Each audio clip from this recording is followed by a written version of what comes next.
Deep in the darkest, blackest corner of the universe, there was a cold, silent planet, slowly spinning on its own. On this forgotten planet, a dark land had risen on the peak of a harsh, frozen mountain. The sky above this land had long been covered by thick black clouds. They were so dense that not a single ray of light could pass through. For years, a rain made of black ash poured down on the city. In this mysterious land, everything was dark and black. The city, the streets, the houses, and even the people themselves. The citizens had dark skin, and every single one of them was blind. Yet they were incredibly intelligent and clever. With their powerful senses of hearing, smell, and touch, they could find paths and roads as easily as breathing. The emperor of this land was a ruthless ruler named Asil. With cruelty and absolute power, he enslaved all the people. Anyone who showed courage or dared to disobey Asil's laws was severely punished.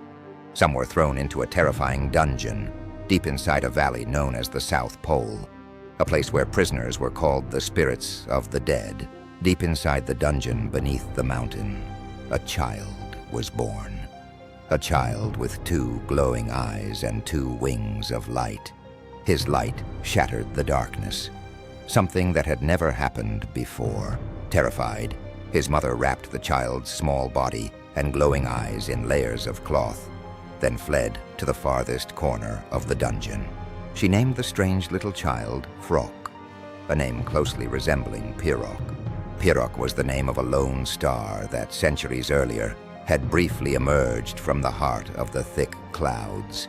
For a few moments, it lit up the entire world, and then vanished forever. The name of that star had been chosen by a young teacher. For years, the legend of Pirok lived so deeply in people's hearts that they forgot life itself, spending their days and nights in the streets, waiting for its return. But eventually, the situation grew so dangerous that the emperor of that time ordered that anyone who spoke the name Pirok, or even told would be executed immediately or thrown into the dungeon. And so it happened that many people, simply for passing the story of Pirok from mouth to mouth, were thrown into the dungeon. Then the emperor ordered the young teacher's eyes to be torn out and commanded that he be buried alive as a warning to all others. By the command of the supreme emperor, a soot-like substance was poured into the eyes of the people, condemning them to eternal blindness, so they would think of nothing but work and never again speak the name of Pirok or of light. And so it was that everything, from the land itself to its people, fell into absolute darkness. Chaos spread everywhere, and countless wars erupted.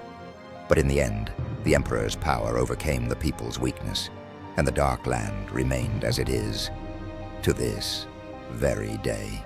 Yet everything began to change after Frok was born.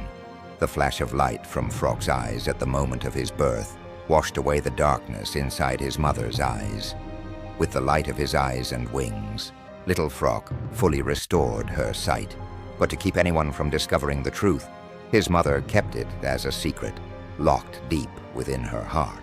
Time passed, and many long black nights went by, until deep in the dungeon beneath the mountain, Frok finally grew up.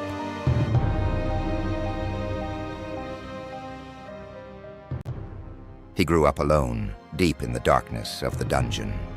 With a blindfold over his eyes and woolen scarves tightly wrapped around his wings, Frok was intensely curious, intelligent, and brave. He used every opportunity to try and free himself from the blindfold and the scarves. Day by day, he was rapidly becoming something extraordinary, something truly unique.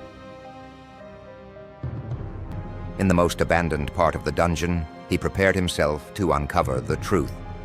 Using the light of his eyes and wings, he learned how to fly through the narrowest and highest dark passages, and how to land safely in the best possible places. Each time, he made new and remarkable discoveries about the power of light within his eyes and wings. But sadly, he was never allowed to go near the center of the dungeon, even with his blindfold and scarves still on. He was forced to live behind the black stone at the end of a lonely corridor. Yet Frok carried great plans within his heart. And without a doubt, he knew that one day, beyond the dungeon, he would uncover all the truths about light and darkness.